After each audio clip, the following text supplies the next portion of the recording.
Fala galera, bem-vindo a mais um episódio do podcast Sócios do Lixo. Hoje a gente está completando 18 podcasts, né? 18 episódios, né? A gente sempre confunde podcast com os episódios. Hoje a gente está sem o Cláudio Paixão, que é sócio do Lixo, mas como a gente está acostumado a gravar, né? Principalmente com a Renata Firmo agora, que é a nossa comando-chefe aqui, como diria, né, diretora, como você se intitula aí? Fala pra mim. Só mais uma sócia do lixo. Sócia do lixo? Na verdade, hoje é mais um episódio que a gente tá gravando, que na verdade a gente não poderia nem chamar de sócios do lixo, né? A gente pode chamar de amigos do lixo. Amigos do lixo. Né, Diogão? Hoje a gente tá com o Diogo Ribeiro. A gente vai falar sobre crédito de carbono, né? Eu queria que o Diogo ele se apresentasse, até para falar um pouquinho dele, né? Da sua trajetória, Diogão. Você que é um amigo nosso, cara, acho que a gente conhece você, já vai fazer quase 10 anos, né? Muito tempo. Muito tempo, né, cara? Então a gente tem uma consideração enorme aqui pelo Diogo, ajudou muita gente aqui no começo. Eu tenho uma foto, Diogo, não sei se você sabe, a gente tem uma foto, eu, Claudinho, né, e o Max, e você do nosso lado, a gente lá em cima do aterro, olhando os resíduos da construção civil que chegavam no aterro. Caramba! Muito bacana essa foto, muito bacana. A gente relembrou essa foto alguns dias atrás, o Claudinho até que me mandou essa foto. E eu achei sensacional, cara, porque, cara, a gente relembrar o início, assim, né, hoje a gente tem duas soluções para resíduo da construção civil aqui dentro da CTR. E eu acho muito bacana olhar como que a gente começou. Verdade. Mas fala aí, Diogão, fala um pouquinho da sua trajetória. Então tá, sou Diogo Ribeiro, né, como o Bruno já apresentou. Sou engenheiro civil, quase formado também em ciência da computação. É algo que eu não falo muito, né, mas para contar um pouquinho da trajetória, eu acho que vai fazer sentido. Eu trabalho na marca há muito tempo, acho que, sei lá, mais de 12 anos, né, desde que eu pude começar a trabalhar, eu vim trabalhar aqui, claro, né. Mas respiro a marca desde que eu era novinho, andava a cavalo aqui dentro, a gente brincava aqui dentro. Aqui era uma fazenda, né, Diogo? Era. Aqui antigamente, a gente estava comentando aqui fora, né, de uma foto antiga que a gente viu, que muita gente nem imagina como que era a marca antes do que a gente tem hoje, né? Isso pra gente foi muito legal porque era uma forma que nossos pais conciliavam o lazer com os filhos e o trabalho no final de semana, que sempre trabalharam muito, né? Então a gente vinha aqui para andar a cavalo. Então, sempre ouvi falar de aterro, então já fui criado nesse meio, né? A gente pegou a época só do avestruz, né? Que tinha um avestruz aqui atrás da gente até, né? Que tinha um avestruz. Isso aí. Mas tinha mais animais aqui? Tinha cavalo, tinha boi, tinha... Caraca, fazenda mesmo. Fazenda mesmo. E a gente aproveitava isso para brincar, né? Final de semana, papai tinha que trabalhar, papai e nosso tio tinha que trabalhar.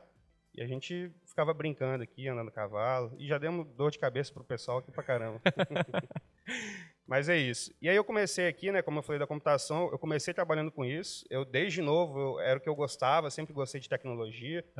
E tinha certeza que era o que eu queria trabalhar, até começar a trabalhar com isso. E trabalhando aqui na marca com isso, eu sempre, Gustavo, né, trabalhava na operação, Gustavo a gente dava voltas na marca para ver... Assim como faz com visita, né? Mostrar o que tem de novo. E toda vez que eu vi, eu ficava apaixonado por aquilo e ficava me questionando se eu realmente gostava de trabalhar com computação ou se eu estava mais interessado nisso. Ele me ajudou muito, né? Na época eu tinha muito receio em talvez jogar o curso que eu fiz fora, né? Perder tempo de novo para formar.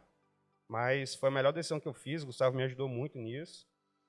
Desde então, assim, no primeiro dia que eu mudei de computação para engenharia, já comecei a trabalhar com isso. E foi... Você viu na prática mesmo, né, Diogo? É totalmente diferente, né? Totalmente diferente. Você tem um ambiente diferente. lá da faculdade, né? Você olhando lá a teoria, e você vivendo isso, eu acho que é muito diferente. E dá muito...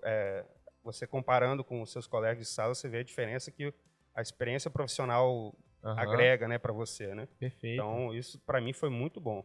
E como eu estava vindo já de uma mudança, né? Talvez poderia mostrar que era algo fácil, né? Trocou de curso, trocou de emprego. E aí eu queria mostrar muito o trabalho. Então, a gente aqui antigamente tinha escala de plantão, né? Algumas pessoas da operação trabalhavam sábado e domingo também. E eu, nessa mudança, eu falei, cara, eu quero aprender o máximo, quero sugar um pouco de cada um. E aí eu trabalhava todos os plantões. Então, um final de semana era com um, outro era com outro. E eu fiquei assim, vários meses, trabalhando de domingo a domingo. Mas foi muito bom. E pra explicar, né, Diogão, o plantão é que o lixo não para, né? Exatamente. A gente sempre olha assim, cara, aí a geração de lixo em uma cidade não para. Então, sábado e domingo é dia aqui também, né, de trabalho. Então, Perfeito. é de segunda a segunda aqui, né, Jô? E a gente, por ser um dia assim, ainda chega muito resíduo, mas era um dia mais tranquilo porque tinha menos serviço dos outros. Então, a gente deixava alguns trabalhos mais específicos para o final de semana. Então, na verdade, os plantões eram os dias mais difíceis de trabalho, né? Você tinha que fazer aquele monte de obra no aterro para transformar aquela foto antiga no que é hoje. Foi muito trabalho no final de semana também. Entendi, Diogo. E para falar do tema aqui do nosso podcast, né? Renata até fez uma olhadinha assim, porque ela quer falar de dinheiro, João. Porque o crédito carbono é dinheiro, né, Rê? Na verdade, ele vai explicar hoje pra gente, explicar melhor o que são os créditos de carbono, né? E qual é que é o papel do nosso país nesse mercado em franca ascensão no mundo inteiro. Eu já queria fazer uma pergunta, assim, bem lá do início, para explicar o que é esse crédito de carbono. O lixo enterrado, ele gera um gás, certo? É daí que começa o crédito de carbono? Explica isso pra gente, Gil, por favor. A decomposição do resíduo que a gente recebe, que a gente produz em casa, gera o metano, né? O metano é um gás que ele tem um impacto de efeito estufa muito grande, bem maior do que o carbono, o CO2. E é esse gás que a gente produz aqui, que a gente beneficia, na verdade, que gera o crédito de carbono. Um gás metano, aí até explicando um pouco essa questão, quando a gente fala de crédito de carbono é sempre carbono equivalente, né? Pode ser o próprio CO2 mesmo, ou carbono equivalente, que é o mais usual. Então, o metano, se eu não me engano, ele está 27 vezes mais poluente, esse valor ele atualiza. Ele é mais perigoso, vamos deixar assim. Muito mais. Ele é mais poluente, né? Do que o CO2. Entendi. E aí, cada ano eles divulgam um relatório dizendo qual que é essa proporção. Então, eles definem o carbono equivalente de cada poluente desse, né? Então, o metano hoje, pelo último relatório, ele é 27 vezes mais poluente que o CO2. Caraca. E aqui na marca, a gente fazendo o beneficiamento do metano, a gente deixa de emitir essa proporcionalidade, né, de 27 vezes o CO2. Diogo, perfeito. Então, é daí que a gente consegue fazer o beneficiamento do gás e gerar o crédito de carbono. Caramba, bacana demais, jogo. Aí, uma pergunta, né, até de leigo. Qualquer um que tem uma área e enterra lixo pode ter o crédito de carbono, por exemplo? Pode ir lá enterrar o lixo e ele ali no subsolo ele vai fazendo esse gás, né? Não é isso o processo? É isso. Depois você vai lá e colhe isso aí. É fácil assim, Diogo? Não é fácil assim, não é fácil. É muito complicado, na verdade, para você ter um projeto aprovado. É muito complexo. A gente sabe, essa estrutura toda que a gente tem, ela passou por muito trabalho, muita engenharia, muita tecnologia. É muito diferente um aterro sanitário, aqui vocês falam disso o tempo todo, né? De um lixão, é uma comparação que a gente nem gosta. Perfeito. Quando chamam aterro de lixão, porque é muito diferente. E mesmo assim, não é qualquer aterro sanitário que gera crédito de carbono, né? Para isso você tem que fazer beneficiamento do gás, você tem que ter uma tecnologia comprovando que você está deixando de emitir esse gás poluente. Então não é simplesmente peguei um buraco, joguei meu lixo, o processo vai muito além disso. Caramba, fazendo uma analogia aqui, né, Rê? Tem tudo a ver com a lei da semeadura. Só que quem planta quem semeia, né, colhe depois. Quem planta, colhe, né? Só que quanto mais você prepara esse terreno, pelo jeito aqui do lixo, né? Quanto mais você prepara esse terreno, quanto mais você tá ali preparando ele, você colhe bons frutos disso, né? Agora, quem planta errado o lixo, né, vai colher um desastre ambiental aí, né, contaminação do lençol freático. Então, por isso essa diferença do aterro sanitário e do lixão, né? Perfeito. Inclusive, se você fizer errado, você está colhendo um passivo ambiental, na verdade, né? Você não está fazendo melhor só porque você cavou um buraco e está jogando seu lixo. Só besteira. Só problema. Né? Só problema. Perfeito. Eu queria perguntar o seguinte, esse gás, ele é canalizado para algum canto e é medido, e a partir do momento que ele é medido, ele é vendido para o mercado financeiro, certo? Isso. Mais ou menos isso. Para a leiga, é mais ou menos isso. Mas o que é feito com esse gás? Você vende, quem compra faz o que com esse gás? Ótimo. Então, aqui na marca, eu vou falar específico da marca, mas não é a única tecnologia que pode ser utilizada para isso. Mas aqui na marca, a gente faz a captação do gás do aterro sanitário, ele é levado por tubulação até uma usina, uma termoelétrica, que a gente tem aqui em parceria com a Libero, e ali a gente queima esse gás em motogeradores e transforma em energia elétrica. Caramba! O que gera o crédito de carbono, na verdade, é a destruição do metano. Então, quando o metano, a gente transforma uma molécula de CH4, de metano, em CO2. Então é daí que a gente faz a redução. Entendi, Diogo. Então quer dizer que ali na queima você está gerando energia e automaticamente você está gerando crédito. Exatamente. Crédito exatamente. de carbono. E apesar da tecnologia já implementada e funcionando, para você ser apto a gerar o crédito, também tem uma burocracia que tem que ser enfrentada, que também não é muito fácil, não. É bem complexo. Entendi. É bacana isso porque a energia, né, o consumo muito grande de energia também é um dos causadores aí de gases de efeito estufa, né, que causa esse efeito, que acelera, né, o aquecimento global. Mas sem essas energias a gente não seria nada também. Perfeito. A gente tem que botar isso em conta também, né? A nossa evolução agora, principalmente depois da Revolução Industrial, a gente dependeu muito desses combustíveis fósseis, principalmente, né? E hoje o mercado está pedindo para a gente não parar de usar, mas usar menos ele, porque a gente está tendo uma aceleração muito grande, né? E gerar novos. E aí surgiu o crédito, né, o crédito de carbono. E quando que surgiu? Perfeito. Então, ele surgiu junto com o Protocolo de Kyoto, em 2004. O Protocolo de Kyoto, na verdade, para ele começar a valer, ele tinha que ter 55% dos países que emitem os gases de efeito estufa tinham que estar fazendo parte do Protocolo de Kyoto. Então, apesar dele ter surgido em 2004, ele demorou um pouco ainda para começar a valer. Na verdade, Kyoto é o lugar ou é o lugar? É o lugar. Foi onde teve Entendi. a reunião. Pra mim era o cara. Não. porque o Bitcoin é o Satoshi Nakamoto, né? É um cara que ninguém sabe quem ele é. Aí eu pensei, Kyoto, será que é um cara também que ninguém sabe quem ele é? Kyoto é o lugar que fizeram esse encontro, essa convenção, para definir todos uma convenção com quase representantes do mundo inteiro para falar sobre causas ambientais. Que foi feito em Kyoto. Isso aí. Foi feito em Kyoto. Eu queria falar em relação ao protocolo de Kyoto sobre a comercialização do carbono. Ele só é comercializado com os países que precisam cumprir as metas do protocolo de Kyoto, ou ele pode ser comercializado com outras pessoas, outros países? Essa é uma boa pergunta. Perfeito. Eu acho que hoje a grande pergunta que todo mundo tem feito é exatamente essa. O protocolo de Kyoto foi um acordo entre países realmente que foi feito. Foi daí que surgiu o mercado regulado, onde existiam essas metas de redução de países desenvolvidos, onde países em ascensão poderiam contribuir para a redução de emissão desses países. Então, esse foi um acordo entre países realmente. Então, se um país precisa reduzir as emissões, ele pode compensar comprando de quem já faz essa redução. Hoje existe um mercado voluntário, na verdade não é de hoje, isso já tem mais de 10 anos que existe. Hoje está muito forte, até por conta da situação que o mercado regulado está e pelo preço também dos créditos de carbono, que está muito melhor no mercado voluntário. Mas ele não depende de metas estabelecidas por países. São empresas que, por iniciativa própria, definem metas de redução, de carbono neutro. E aí eles compram, caramba, que bacana, assim como os países fazem no protocolo de Kyoto, faziam.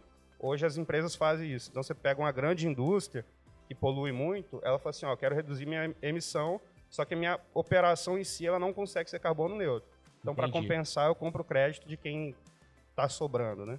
E elas estão se movimentando assim, por quê, Diogo? Nesse mercado voluntário, né? Vamos dizer assim. Elas estão fazendo isso voluntariamente, o nome já diz, né? E por quê, né? Assim como você falou do desenvolvimento, que a gente tinha essa necessidade de se desenvolver, hoje o mercado pede também que a gente se desenvolva, mas de forma mais sustentável, de forma mais limpa. Então, é por isso que o ESG está tão na moda, né? Ele está na moda porque as pessoas sabem que é insustentável do jeito que as coisas estão indo.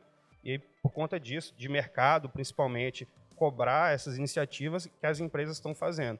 E quando essas grandes empresas fazem essas movimentações, as empresas que dependem delas acabam indo junto. Acaba se adequando, né? Isso aí. Caramba, muito bom isso, porque é uma movimentação muito parecida com o dos combustíveis fósseis, né? Ou seja, o mercado pedia, né, mais energia, vamos dizer assim. Cara, eu preciso de energia. Então acontecia o quê? O mercado ele se movimentava para para buscar mais energia boa, de qualidade, que tinha densidade principalmente. E agora, né, o mercado tá pedindo para que, cara, segura aí, porque a gente tá sofrendo alguns efeitos aqui, né, que é o aquecimento global, que a gente tá vendo aí o clima meio maluco. Mas se segurar não tem desenvolvimento, né? A gente precisa pensar nisso. Então, vamos segurar de forma sustentável. Perfeito. E hoje a gente tá um mundo um pouco não sabendo por qual caminho ir. Eu acredito que até por isso, né, Diogo? A gente tá meio que, cara, desenvolve ou não desenvolve? Porque a gente teve um podcast, a gente gravou com um rapaz lá de Porto Alegre, né, que foi exatamente esse o tema, né, de desenvolvimento econômico ou preservação ambiental. Tipo, é uma coisa que a gente não está encaixando, mas eu acredito que o crédito carbono pode ajudar nisso. Ajuda muito. Um dos motivos dos Estados Unidos não ter entrado no protocolo de Kyoto lá atrás foi exatamente esse. O Bush, se eu não me engano, na época, ele falou que se eles entrassem com essas metas de redução, eles atrapalhariam o desenvolvimento do país. Eu acho que a gente tem que chegar nesse meio termo, né? Como não parar de desenvolver, a gente não pode parar, né? Cada vez mais população aumentando, a gente demandando mais energia, como você falou, mas a gente precisa fazer isso de forma sustentável. Então, a gente já vê alguns movimentos acontecendo para isso, tecnologias se desenvolvendo, ficando mais baratas. Como eu comentei aqui no caso da marca, a gente precisou de um investimento numa usina para poder ter esse programa funcionando aqui na marca. Então antes não tinha, né? Antes não tinha. Depois da usina só que teve... Isso aí. Na verdade, a gente começou muito lá atrás, o projeto da marca, até uma informação bacana essa, foi o primeiro projeto de crédito de carbono do Espírito Santo e o terceiro ou quinto do Brasil de crédito de carbono. Então a gente foi muito pioneiro nisso. Isso foi qual ano, Diogo, mais ou menos? Foi em 2005, se não me engano, foi a data que a gente... Um ano depois do protocolo começar a valer. Cara, essa galera da marca é visionária mesmo. É inovação, né? A gente brinca do nosso DNA inovador e tá aí para isso, né? Na época a tecnologia era outra, era um flare, era como se fosse um maçarico queimando o gás só para gerar o crédito. Eu vou te fazer essa pergunta depois. Então a tecnologia avançou, então permite que essa operação fique mais viável, fique mais fácil, mais simples.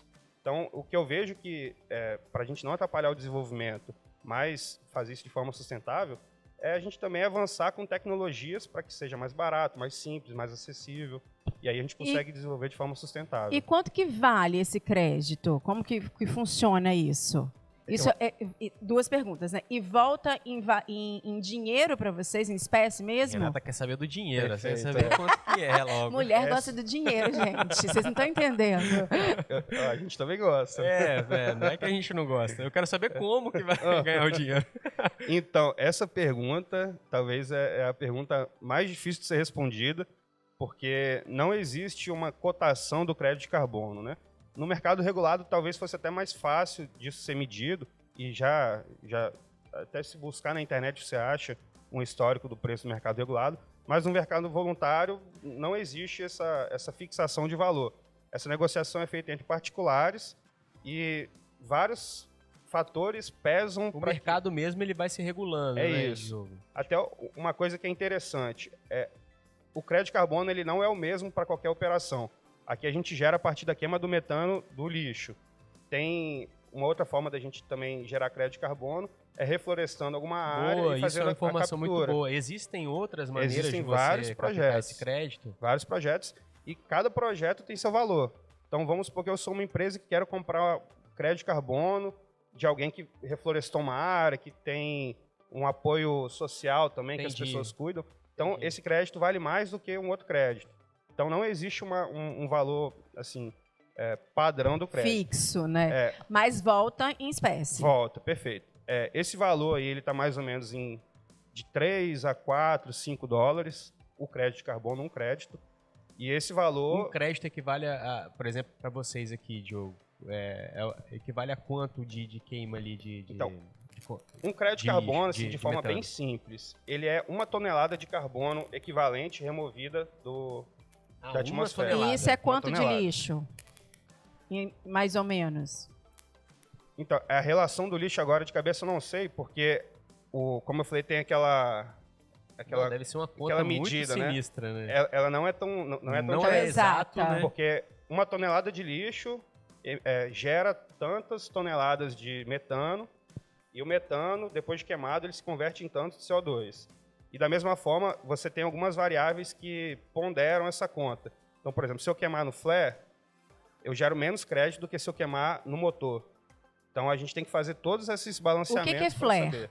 O flare é aquela tecnologia que eu falei antiga, que é um maçarico, é um queimador. Ah, tá. Hoje a gente usa para todo gás que não passa pelo motor. Então, vamos supor que eu captei mais gás do que meu motor queima, esse excedente eu queimo no flare. É como se fosse um filtro, né, Diogo? Antes de jogar na atmosfera, ele passa por esse flare, queimando ali o metano, né? Perfeito. Como se estivesse sugando ali e o que pode ser jogado na atmosfera. Isso aí. Grande parte dos aterros hoje que não fazem essa captação, não tem esse sistema de tratamento do gás, ou eles queimam na frente, que é uma possibilidade, exatamente para não emitir metano e emitir o CO2, mas nesse caso, como ele não tem controle, ele não gera crédito, ele só está sendo ambientalmente mais correto, ou eles jogam metano na atmosfera mesmo.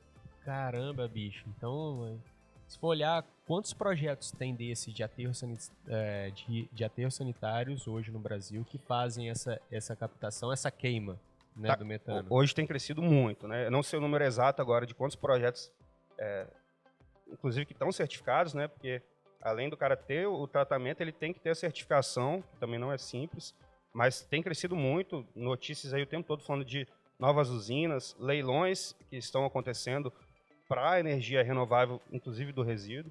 Então isso está aumentando muito agora. Até falando um pouco do cenário do Brasil, o próprio Brasil, saiu agora o programa Metano Zero, né? Eles divulgaram, ainda não divulgaram a regra do jogo, mas divulgaram o jogo, né? Então eles falaram que eles vão dar alguns incentivos para essas tecnologias que tratem do metano. Estabeleceram metas, né, Diogo? Mas não um método, né? Não, assim. Ainda não falaram como. Eles só falaram que vai ter incentivo, mas ainda não divulgaram como. Tem alguns programas que vão ser criados, sistemas que vão ser criados, inclusive, sistema de informática mesmo para isso. Só que aí é o tempo para que o Brasil faça acontecer. Pô, Diogo, então a nossa realidade hoje, né? Você deve conhecer mais esses números do que eu. A gente vê que no Brasil, principalmente, a gente vê muito lixão, né? Então, ou seja, a gente tem um potencial gigante, né, para ter uma geração de energia até a partir do lixo, ser um potencial também de gerador de crédito de carbono, né, porque a gente tem lixões. Desculpa te interromper, é porque eu li, não sei se está certo, ele me corrige por favor se eu estiver errada, que o Brasil está em terceiro lugar, só fica atrás da China e da Índia em geração de crédito de carbono. Então, isso também é um potencial tanto para o país. Perfeito. É sobre isso aí. Falar, desculpa te interromper. Não, era que eu vejo que é um potencial perdido. Eu nem sabia que o Brasil estava em terceiro lugar. Mas tá certo? Tá em terceiro mesmo? Eu não sei agora a posição exata, mas o Brasil é um dos principais realmente. Eu sei que a Ásia é muito avançada nisso, em projeto de crédito de carbono, e o Brasil também é muito avançado. Geralmente são os países que estão em desenvolvimento que estão mais à frente, né? Até por conta do histórico aí do protocolo de Kyoto, mas deve ser por aí mesmo. Entendi. É por isso, então, que o regulado, ele vem dos países ricos, né? Isso. E os baixos que fornecem o crédito de carbono. Exatamente. A compensação é entre esses agora países. Entendi os países que essa se desenvolvem e poluem mais, compram dos que estão reduzindo a poluição. Eu posso fazer outra pergunta? Pode, fica à vontade. Tô curiosa, eu quero falar do lado financeiro. Normal, né? Vamos lá. O crédito de carbono pode ser valorizado assim como o Bitcoin, ele não é regularizado, não é isso? Mas ele é valorizado igual ou pode ser valorizado igual? Então, tem empresa que já está fazendo isso, né? Tá transformando os créditos, tá usando o crédito de carbono como lastro para algumas criptomoedas. Né? Tem empresa brasileira, inclusive, que já está fazendo isso. É uma forma, sim. A gente, inclusive, aqui estudou um pouco esse caminho de talvez entrar nisso. A gente tem conversado com algumas empresas para a gente também talvez partir para isso. Só que, por enquanto, é algo muito novo para a gente. A gente está desenvolvendo nosso projeto primeiro, de crédito de carbono. E aí a gente vê como o mercado vai funcionar. O próprio mercado do crédito de carbono hoje ele está um pouco solto porque o protocolo de Kyoto venceu e entrou agora o Acordo de Paris.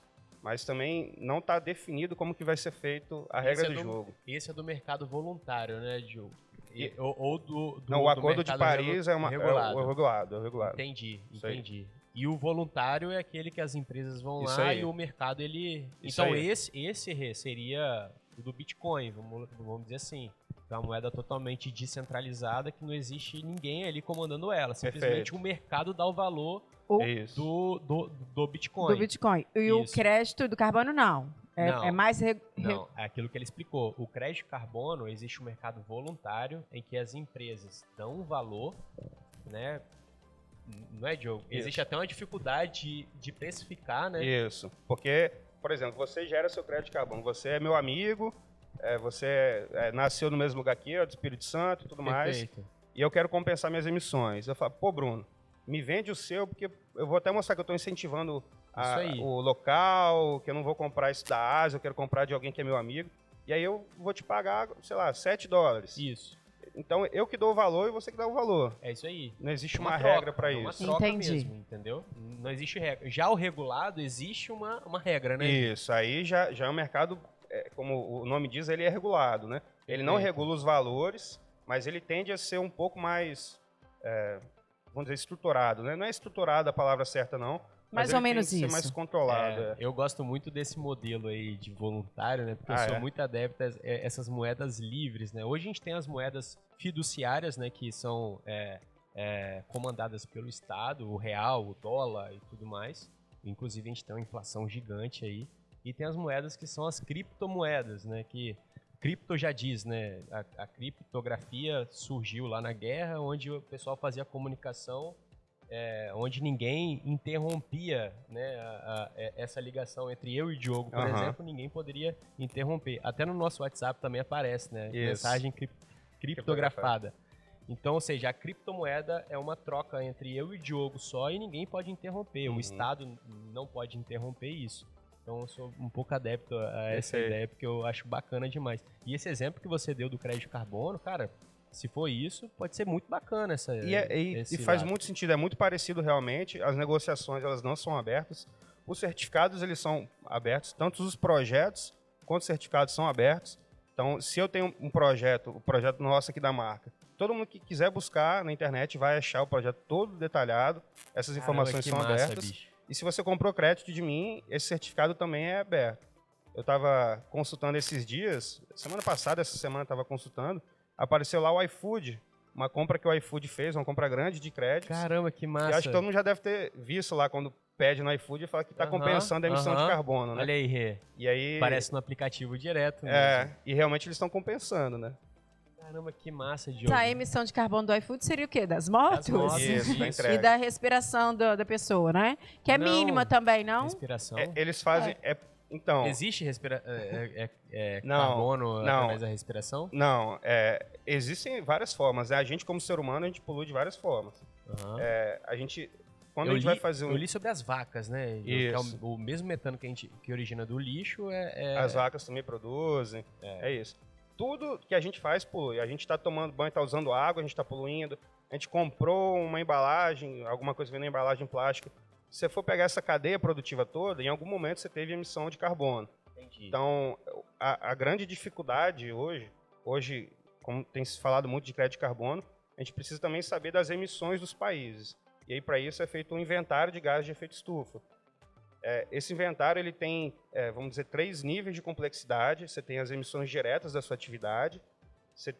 Esse seria o primeiro nível. O segundo nível seria de consumo de energia elétrica. E o terceiro seria dessa cadeia. E essa é a parte mais difícil da gente medir. Então, por exemplo, eu como marca, eu tenho minhas emissões da minha operação, do meu trator, do meu caminhão e tudo mais. Só que quando eu compro uma pedra, eu compro um material, o caminhão que veio trazer para mim também teve emissão. Imagino. Só que olha a dificuldade que é. Como é que eu vou medir qual que foi a emissão dele? E a indústria cimenteira é um dos que mais... É a maior, a que mais polui hoje. A gente acha que é carro, né? Que a gente acha que são veículos, mas a indústria da construção civil é a maior poluidora. Disparado. Uma formação legal também, falando sobre o inventário de gases de efeito estufa, e como a gente está falando de resíduos, mais ou menos de 5% a 7% de toda a emissão dos países é feita por conta desse lixo que a gente produz. Então, todo o lixo que a gente gera, por conta da decomposição que gera o metano, ele acaba poluindo também a atmosfera. Então, de 5% a 7% de todas as atividades humanas são do resíduo. Diogo, acho que a gente não falou como, né? Porque a Renata estava tão querendo saber quanto que é, quanto que... Empolgada com a parte financeira. Querendo saber quanto... Mas, cara, parece que é só lá enterrar lixo, simples, né? Mas como que é, cara? Captar, medir, que eu acho que é um dos... Cara, que eu acho que é difícil. Antes de medir, canalizar, né? Também esse gás. Como que é feito aqui na marca hoje? Então, o aterro, né? Aí as grandes diferenças do aterro sanitário para o lixão, né? Além dos controles ambientais todos, né? Impermeabilização, toda a engenharia, equipe que acompanha até geologicamente para não ter nenhum desastre. A gente viu recente o caso de um aterro que desmoronou no Paraná. Então, todo esse trabalho é feito para que isso não aconteça, né? O que no lixão não existe. E outra Ele desmorona por quê, Diogo? Você pode ter bolsão de chorume, você pode ter uma operação irregular, taludes muito inclinados, você pode ter até bolsão de gás mesmo que está preso dentro do lixo, porque o lixo é uma matéria orgânica que está ali se movimentando, se decompondo, se mexendo, esquentando, esfriando. Então tem que ter uma engenharia muito bem... Tem que ter, e você tem que controlar isso para que não aconteça nenhum desastre. Então você tem piezômetros, são instrumentos que medem a pressão interna do maciço. Você tem marcos superficiais que te mostram se o lixo está mexendo muito, se ele está mexendo mais do que ele deveria. Porque o lixo, ele mexe. Você tem aquela pilha de lixo. Ele mexe? Ele mexe, é normal. Você vai acompanhando isso sempre. Se ele mexer mais do que deveria, então pode ter algum problema aí. Ô, Rê, você sabia que o lixo mexe? Então, eu imaginei, porque ele deteriora por isso, não é? Isso. Porque aí ele vai diminuindo, aí vai virando líquido, vai virando gás, ele mexe para tudo quanto é lado, é isso? Isso aí. Ele mexe em todas as direções, ele vai para frente, até para cima, dependendo do formato. Dependendo do que acontecer, ele pode mexer um pouco para cima. Então, isso tudo a gente tem que acompanhar para evitar desastres. Então, é muito diferente de um lixão. Você só vai empurrando aquele negócio e tem gente trabalhando junto. Então, é muito diferente. E além desses controles todos que a gente tem um sistema de captação do chorume, de coleta do chorume. O chorume, a gente tem drenagens... Que também é um problema, né? Um problemaço. Nas drenagens, a gente tem drenagens horizontais e drenagens verticais. As drenagens horizontais, elas levam para os drenos verticais, que levam para o fundo do aterro, e nesse fundo a gente faz a captação até um sistema de tratamento. E o gás, da mesma forma, a gente faz a coleta por cima, né? Perfeito. Então, a gente, depois desses drenos, quando eles já estão prontos para captar, a gente tampa eles, né? Para não ter perda de gás na atmosfera. E a gente faz a coleta até um sistema, aí vem realmente uma tubulação que vai até a usina. Aí nessa usina tem vamos dizer, um soprador. O gás, então, ele é tirado lá do subsolo, Isso né? aí. Ele vem de todo o maciço. Entendi. Então, aqueles drenos, eles estão... são vários furos, né? Várias tubulações que estão espalhadas pelo aterro. A gente faz a captação do gás por aí. Aí vai até a estação de tratamento do gás e depois a queima. E uma pergunta, Diogo. Se não tirar esse gás, igual o lixão, por exemplo, o que acontece? Ele vai para a atmosfera. Entendi. Automaticamente ele está ali... Se você não está captando... Na verdade, 30% de todo o gás do aterro você perde pelo solo. Tem uma perda ainda. Você não consegue fazer uma captação completa, a não ser que você impermeabilize ele, você realmente faça um envelope do seu aterro, né? Isso implica em outros problemas. Não é tão simples assim, mas 30% você perde pelo solo, é normal isso. A gente tenta sempre diminuir esse valor. E o restante a gente faz a captação. Se você não faz a captação, está indo 100% para a atmosfera. Tem alguns problemas, né? Alguns casos aí muito específicos para quem trabalha com isso, de alguns aterros que... Na verdade, tem um caso muito famoso de um aterro, que ele fazia a captação e a estação dele teve que parar para manutenção, só que estava tudo tampado, tudo como se fosse captar. Como ele não estava captando... Tampou os canos ali em cima. Isso aí. Aí virou bolsão de gás e teve rompimento da aterro por causa disso. Então... Caraca, essa aí... Aí gera o quê? De uma explosão? Aí ele desmorona. Aí tem um rompimento por chorume, que é o mais comum, né? Você tem aquela quantidade toda de líquido dentro do maciço. Acumulado ali, né? E acaba... E aí gera uma pressão e ele desmorona. Aí é um rompimento líquido, né? Porque ele tá todo úmido. Rompimento úmido. E tem esse caso que é um rompimento a seco, que não tinha chorume nenhum, mas caraca, imagina, por conta de gás. Imagina. Aí o gás sai, aí não, o gás ele tá tampado, ele fica então, mas aí ele vai gerar uma explosão, ou não? Ele vira uma bolha e em um momento ele rompe. Aí depois que ele rompe, ele vaza. Que ele tem que ir para algum lugar, né? Isso aí. Caramba. E tem caso, em lixão é muito comum ver incêndio. O incêndio é por conta disso, né? Primeiro que tem muito material plástico ali, muito material que realmente queima, mas o gás ele é muito inflamável. Então, lixão que não tem controle nenhum, é muito comum ver fogo. Mas ele não terminou de responder. Vamos lá. Canaliza tudo e vai para uma máquina. Vamos supor. E como que mede? Isso. Aí, ali a gente tem os medidores de vazão, vários medidores. Para medir essa queima, a gente não mede só a vazão, a gente mede também os parâmetros todos desse processo de queima. Então, a pressão que o gás está ali dentro é um valor que a gente tem que considerar. A temperatura que ele foi queimado, até as emissões das chaminés, vamos dizer assim, a gente mede. Então, tudo dentro dessa queima é controlado. Entendi. E você tem que atingir esses parâmetros para garantir que sua queima foi correta e que você está gerando aquilo de crédito. Caramba, então tem que ter um controle muito grande. Muito. Isso tudo é apresentado na certificadora para que seja gerado crédito. Entendi. Então, tem algumas empresas que vêm fazer essas medições ou vocês mesmos apresentam esses números? Isso. Quando a gente vai fazer o registro do nosso projeto numa certificadora, no caso do mercado voluntário, você tem uma certificadora que é ela que valida a sua geração de crédito. Que geralmente é do comprador no mercado voluntário? Não. Ou uma agência mesmo que é especializada nisso? É isso. No caso do mercado voluntário, tem 3 grandes certificadoras, que são as mais reconhecidas. E isso é importante, porque eu quero comprar meu crédito no mercado voluntário, eu preciso que alguém valide que aquela operação realmente foi efetiva. Então você tem um órgão certificador que faz isso. Entendi. Hoje tem essas grandes, são umas 3 grandes no mundo que fazem isso. E elas, quando a gente faz o registro, elas querem a validação de tudo. Você entrega o seu projeto, você contrata uma empresa para validar seu projeto. Esse é o primeiro passo. Entendi. Então, você desenvolveu todo aquele projeto, você apresenta para uma validadora, que vai falar assim, não, o projeto dele está certinho, fui lá na área confirmar se os equipamentos estão instalados, se o que ele apresentou no papel está batendo com o que tem na... Então, isso tudo é feito.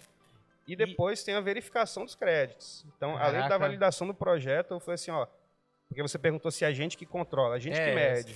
E aí a gente faz todo o controle disso, e aí depois... Ela te passa o método, né? Você vai fazer assim, assado. Isso aí, você tem as metodologias usadas, e aí você apresenta seus números. Só que eles não acreditam, assim, é tão simples, né? Entendi. Você tem que pagar para uma verificadora validar os números que você apresentou.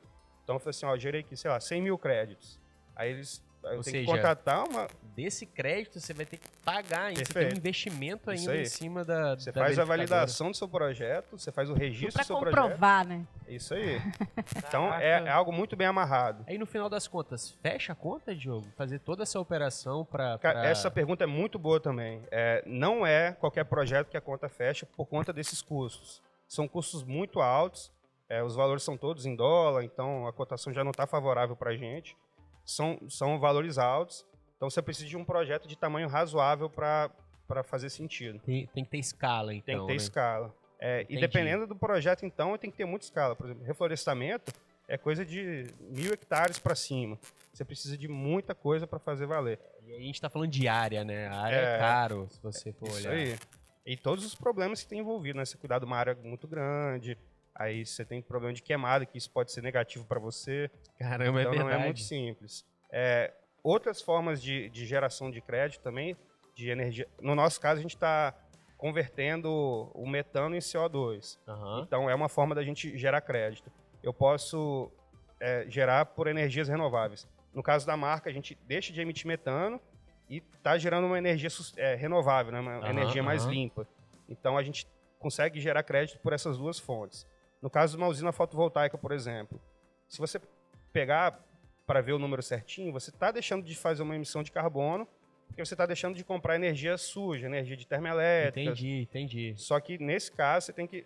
também é uma conta muito complexa, depende da matriz energética do país no momento, para saber quanto que está vindo de fontes não renováveis.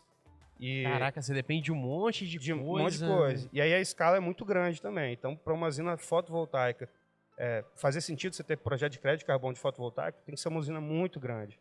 Por conta desses custos de registro, de validação, de verificação. Entendi, Diogo. Cara, como tem a ver tudo a emissão do gás, né, de efeito estufa com energia? Muito. Tipo, uma coisa tem relação com a outra, né, Diogo? Muito. Eu tô pensando até em mudar o título desse episódio para energia, alguma coisa assim, né, Rê? O que você acha? Ou deixa crédito de carbono mesmo? Aí a gente avalia daqui a pouco. Eu tô brincando. Mas tem muito a ver, sim. Muito a ver. Tá muito ligado. E a gente sabe, né? Até pela situação que a gente está passando agora de necessidade de energia, de gás, essa questão da Rússia. A gente Isso vê pelo tudo preço do combustível também, né, Diogo? Hoje o diesel tá batendo aí R$7. O diesel era um combustível barato em relação à gasolina. E o diesel passou a gasolina hoje. A né? gente precisa muito mudar a nossa matriz energética. E eu acho que esse caminho do crédito, desses incentivos, eles são importantes para que isso aconteça, né?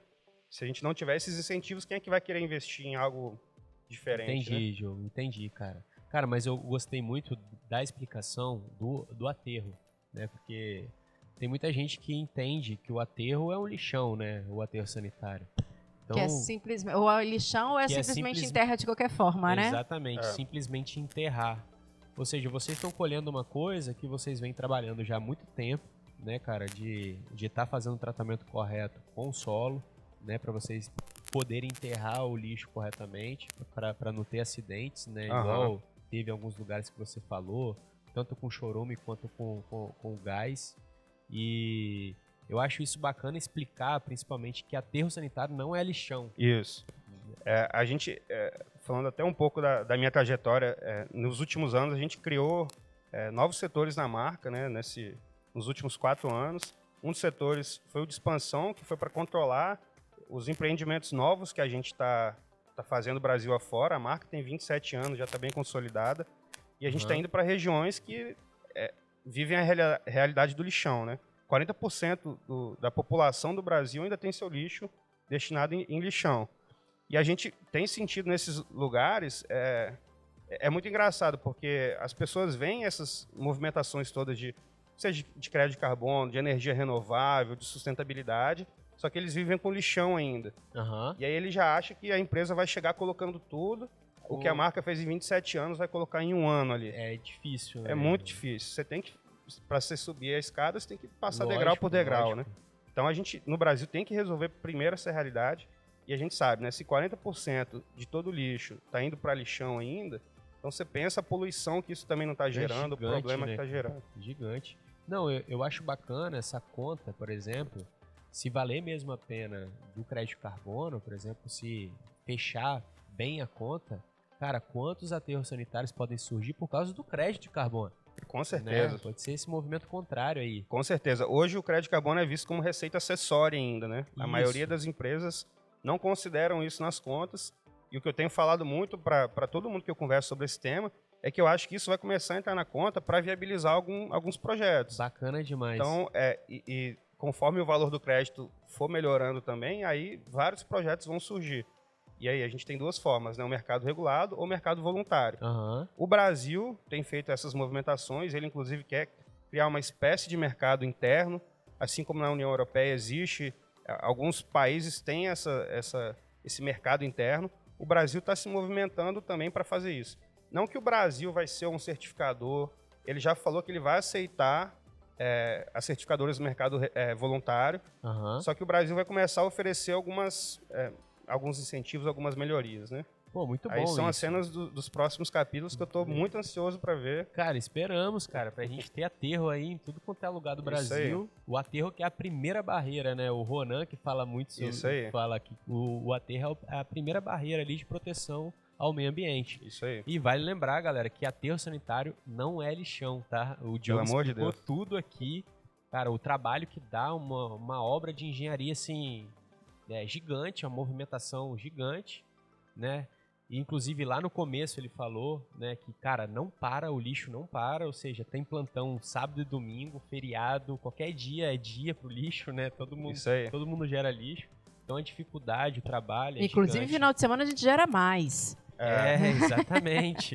O verão, então, gera muito. No verão, Ano né? novo. Tem algumas cidades aí que se entope de lixo, né? Porque tem turista que vem, principalmente aqui, uma cidade de litoral. Isso aqui. aí. Bruno, antes de encerrar, queria que você falasse dessa sua camisa aí. Tá no estilo diferente aqui, ó, hoje, a camisa bonita. Combinou essa cor com você? Combinou, obrigado. Semana passada a gente mostrou essa camisa aqui, né? Que é do projeto da marca ambiental. né? Que é fita de... Diogão, você sabe dizer? De pet. De pet. A camisa E algodão colorada. orgânico. E algodão, né? Isso. Algodão orgânico. Algodão orgânico.